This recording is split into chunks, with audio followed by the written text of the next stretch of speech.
हम अपने सभी दर्शकों को नमस्ते, प्रणाम, सलाम, जोहार, जय हिंद।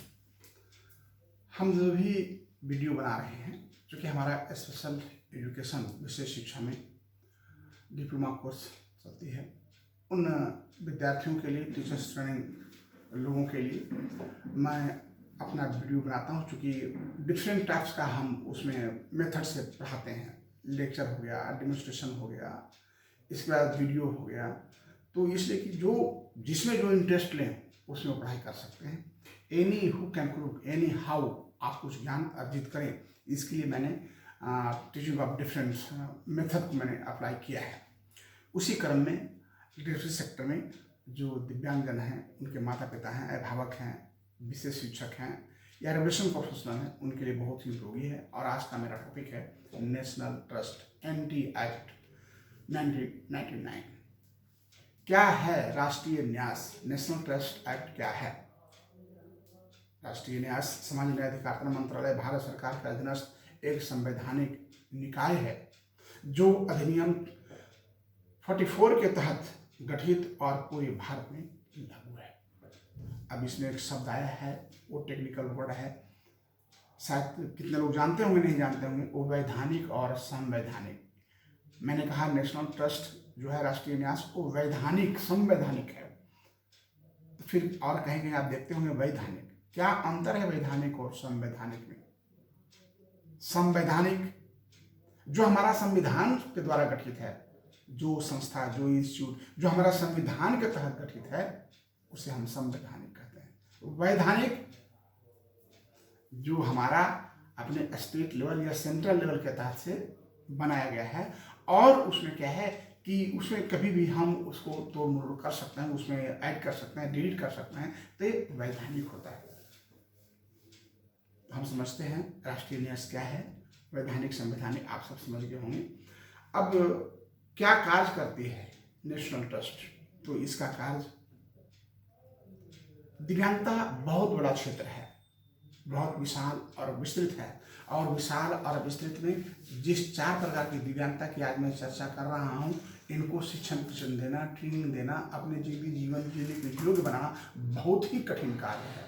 सो इस कठिन कार्य के लिए 4 प्रकार के दिव्यांगजनों को, जो ऑटिज्म है, मल्टीपल डिसेबल है, सेरेब्रल पॉल्सी है, और जो इन चारों को मेंटली रिटार्डेशन, इंटेलेक्चुअल डिसेबल, तो ये चारों को जो है उनके लिए अलग एक संवैधानिक निकाय नेशनल ट्रस्ट का गठन किया गया।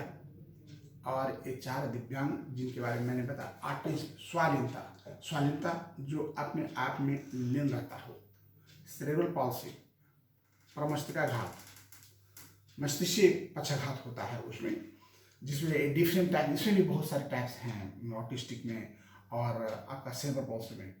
और मैंने कहा इंटेलेक्चुअल डिसेबल, मेंटल रिटार्डेशन, इसमें नॉन प्रोग्रेसिव माइंड हो जाता है, जो हमारा मस्तिष्क है वो ढंग से प्रोग्रेस नहीं हो पाता है। मल्टीपल डिसेबल, एक या एक से अधिक दिव्यांगता, मान लिया कोई मानसिक रूप से दिव्यांग है, हियरिंग इम्पेयर्ड है, या फिर मानसिक के साथ साथ शारीरिक दिव्यांग भी है, तो मल्टीपल डिसेबल में वो आएगा। मैं बता दूं, अभी 21 मार्च को, प्रत्येक 21 मार्च को वर्ल्ड डाउन सिंड्रोम डे मनाया जाता है, विश्व मंगोल दिवस। अभी हम लोग मनाएंगे 21 मार्च को। ये हमारा इंटेलेक्चुअल डिसेबिलिटी, बौद्धिक दिव्यांगता की कैटेगरी में आता है, जो नेशनल ट्रस्ट के अंतर्गत में कार्य होती है। ऑटिस्टिक स्वाधीनता जो मैंने कहा, यह भी ऑटिस्टिक भी जो है, ये आपका 2 अप्रैल को, 2 अप्रैल को जो है ये वर्ल्ड ऑटिज्म डे मनाया जाता है, विश्व स्वाधीनता दिवस मनाता है। यह दिवस मनाने का पूर्ण रूपेण अर्थ यह है कि इसके प्रति लोगों को ज़्यादा प्रचार प्रसार बढ़े और दिव्यांगजन, उनके अभिभावक, माता पिता जागरूक हों, राज्य सरकार, भारत सरकार द्वारा दी जाने वाली सुविधाओं का वो सामूहिक लाभ उठा सकें। इसीलिए बनाया गया है world autism day, world down syndrome day and world cerebral palsy day. World cerebral palsy day हर 6 अक्टूबर को मनाया जाता है, विश्व प्रमस्तिष्काघात दिवस। अब हम आएंगे उद्देश्य, राष्ट्रीय न्यास का उद्देश्य। राष्ट्रीय न्यास का क्या एम है? राष्ट्रीय न्यास का M, number 1, inclusive education, inclusive inclusive, दिव्यांग बच्चे अलग नहीं पढ़ेंगे, सामान्य बच्चों के साथ पढ़ेंगे। आप राइट टू एजुकेशन एक्ट 2009 उसमें भी है। इंक्लूसिव एम्प्लॉयमेंट, दिव्यांग बच्चे अलग काम नहीं करेंगे, समान बच्चों के साथ काम करेंगे, समान लोगों के साथ काम करेंगे। इंक्लूसिव एजुकेशन, इंक्लूसिव एम्प्लॉयमेंट और इंक्लूसिव कम्युनिटी। मतलब हम ऐसे बच्चों को लेकर कहीं शादी ब्याह में नहीं जाते हैं, नहीं बड़ा डिस्टर्ब करेगा, ठीक नहीं, लोग देखेगा तो क्या कहेगा, ऐसा नहीं है। इनका भी अधिकार है सम्मान लोग के साथ घूमने का, टहलने का, देखने का, खेलने का, कूदने का, हर एक्टिविटी में साथ लेने का। तो इसको हम कहेंगे इंक्लूसिव कम्युनिटी। इक्वल अपॉर्चुनिटी, समान अवसर। आप देख रहे हैं वोट देने का अधिकार भी इनको मिल गया। इनके लिए जाकर देने का रैंक बनाया जा रहा है। जो भी स्कूल कॉलेज बन रहे हैं वहाँ भी रैंक की व्यवस्था की जा रही है, पहले सुविधा नहीं थी। अधिकारों का संरक्षण, protection of rights, RPWD act दिसंबर 2016 के तहत जो भी अधिकार इनको दिया गया है, उन अधिकारों का संरक्षण करना भी ये नेशनल ट्रस्ट का उद्देश्य है। फुल पार्टिसिपेशन, फुल पार्टिसिपेशन मतलब है संपूर्ण अवसर, पार्टिसिपेशन सहभागिता। ऐसा नहीं कि हमारा बच्चा दिव्यांग है उसको हम ना पढ़ाएं, और जो समान है उसको पढ़ाएंगे वो कल कमाएगा हमको देगा, ये दिव्यांग है नहीं देगा, ये नहीं है। हमको इन्हें भी पढ़ाने का अधिकार है, इनको भी शिक्षा हम देंगे। इसके बाद राष्ट्रीय न्यास का और उद्देश्य है, जो रजिस्टर्ड आरओ हैं, जो निबंधन संस्थाएं हैं राष्ट्रीय न्यास द्वारा, उन संस्थानों को सहयोग करना, मदद करना, दिशा निर्देश देना या उन्हें हर तरह से उनके कार्य में समर्थन प्रदान करना। सबसे मुख्य और इम्पोर्टेंट कार्य राष्ट्रीय न्यास का है कानूनन अभिभावक नियुक्त करना, LGS, लीगल गार्डियनशिप सर्टिफिकेट। हमारे देश के सभी जिलों में लोकल लेवल कमेटी बना हुआ है, और उस लोकल लेवल कमेटी में वहाँ के DM, DC चेयरपर्सन होते हैं।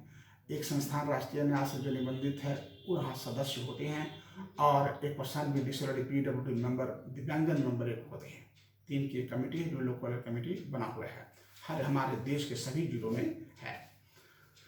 साथ ही ये जो हमने कहा कि क्यों जरूरी है कानूनी अभिभावक जिनके माता पिता नहीं हैं, अभी कोविड में कितने लोग अनाथ हो गए हैं, परित्याग बच्चे हैं, माता पिता हैं लेकिन उस बच्चे को परिवरिश नहीं कर सकते हैं, रख नहीं सकते हैं। साथ ही विवादाग्रस्त बच्चे हैं, बहुत सारे ऐसी समस्याओं से बच्चे निराश्रित हैं, तो उन बच्चों के लिए कानूनी अभिभावक सख्त आवश्यक है, और यह राष्ट्रीय न्यास अधिनियम के तहत दिया जाता है। अब यहाँ प्रश्न उठता है इसकी अन्य रिस्पॉन्सिबिलिटी क्या है। अन्य रिस्पॉन्सिबिलिटी भी राष्ट्रीय न्यास का है, चूंकि पूरे देश में कार्य कर रही है, पहले मैं बता चुका हूँ।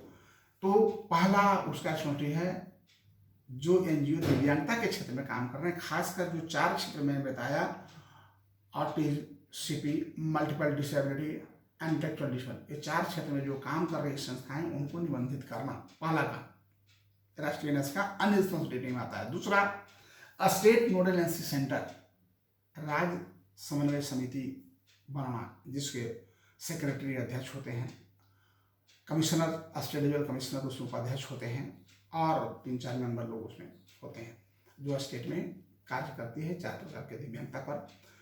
और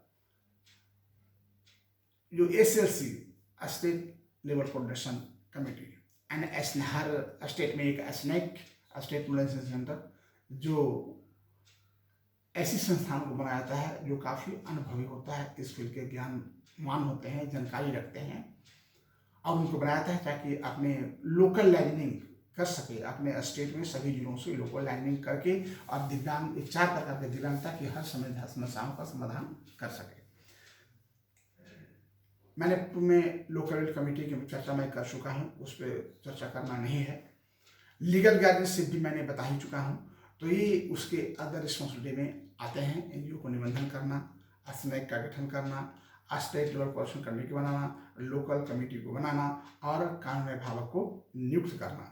अब मैं ये बताना चाह रहा हूँ कि हमारा जो राष्ट्रीय न्यास है कुछ योजनाएं भी चलाती है। वह योजनाएं इसलिए चलाती है क्योंकि मिनिस्ट्री में ऐसा हुआ कि सभी लोग हमारे तक नहीं पहुंच पाते हैं, और मिनिस्ट्री पूरा देश को एक साथ देखे संभव नहीं है। तो ये 4 प्रकार के दिव्यांगता का कार्य नेशनल ट्रस्ट कर रही है, इसलिए 4 प्रकार के दिव्यांगता को कार्य करने वालों को फाइनेंशियल सहयोग नेशनल ट्रस्ट ही करेगी। इसलिए राष्ट्रीय न्यास को दिया गया कि ये अन्य योजनाएं इस 4 दिव्यांगता के लिए आप ही चलाएंगे। और जो योजनाएं चलाती है राष्ट्रीय न्यास, उसमें आपका दिशा विकास, दिशा जो बिलो 10 ईयर्स के बच्चों के लिए है, जिसको बोलते हैं अर्ली इंटरवेंशन, प्राथमिक हस्तक्षेप।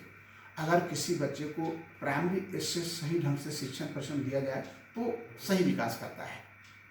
दिशा योजना चलती है अर्ली इंटरवेंशन के लिए।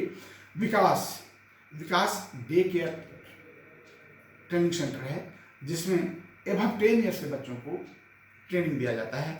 समर्थ, मैं जीवन संस्थान में भी समर्थ चला रहा हूँ, और इसमें अन्यथा अनाथ परित्याग बच्चे, जो विवादास्पद बच्चे होते हैं, उनको या जिनके माता पिता नहीं रख पाते हैं, ऐसे बच्चों को रखा जाता है। घरौंदा, ये वयस्क बच्चों के लिए है आफ्टर 18 ईयर्स। यह जो समर्थ सेंटर में 4 से 5 साल रह चुके हैं वैसे बच्चों के लिए है।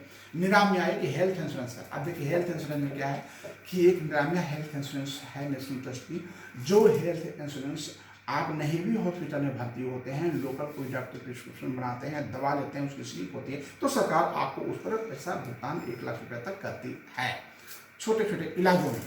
और एक हमारा इंश्योरेंस है आपके, जो सरकार देती है, हमारा कौन सा कार्ड, हेल्थ कार्ड, वो जो सरकार देती है निराम्या के अलावे, जिसमें 5 लाख रुपये का मिलता है, गोल्डन कार्ड बोलते हैं उसको। तो वो तब मिलता है जब बच्चे को उसमें भर्ती होगा, ऐसे नहीं मिलता है। और हमारा नेशनल ट्रस्ट में क्या है कि बच्चे को भर्ती होने की आवश्यकता नहीं है। ये नहीं भी भर्ती होते हैं तो बेसिक उनका मेडिसिन है, उसका स्लिप है, और आपका डॉक्टर का प्रिस्क्रिप्शन है, तो 1 लाख रुपये का भुगतान आपको हो सकता है। और जो गोल्डन कार्ड है, जो इंश्योरेंस भारत सरकार करती है प्रधानमंत्री योजना के तहत, तो उसमें 5 लाख का होता है, लेकिन वो भर्ती होने पर और स्पेशल इलाज के लिए उसमें होता है।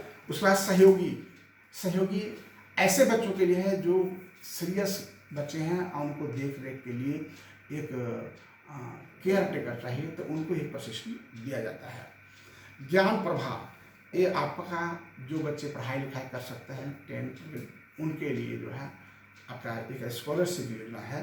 प्रेरणा, वो आर्थिक सहायता है, कुछ आप अच्छा करते हैं तो सरकार आपको कुछ देती है कि आप आगे आओ बढ़ें। संभव एक सहायक उपकरण, मान लिया कोई व्हील चेयर, ट्राईसाइकिल, आपका ऑर्थोपेडिक अप्लायंसेस जो हैं, कैलिपर, क्रच, ये सारा चीज़ उसमें उपलब्ध कराया जाता है। बढ़ते कदम, सबसे बड़ी चीज़ है प्रचार प्रसार के बगैर सब कुछ अधूरा है। इसलिए प्रचार प्रसार के लिए हमारा राष्ट्रीय न्यास साल में 2 बार 1 लाख रुपये का फंड उपलब्ध कराती है अवेयरनेस प्रोग्राम कराने के लिए। आप अवेयरनेस प्रोग्राम दिव्यांगता के क्षेत्र में, ताकि लोग जाने, उसके लिए कार्यक्रम किया जाता है। तो मैं बता दिया राष्ट्रीय न्यास के बारे में क्या है, कौन कौन सा कार्य करती है, राष्ट्रीय न्यास का उद्देश्य क्या है, और इसकी रिस्पॉन्सिबिलिटी क्या है, और क्या क्या योजनाएं चलाती है। जय हिंद, जय भारत।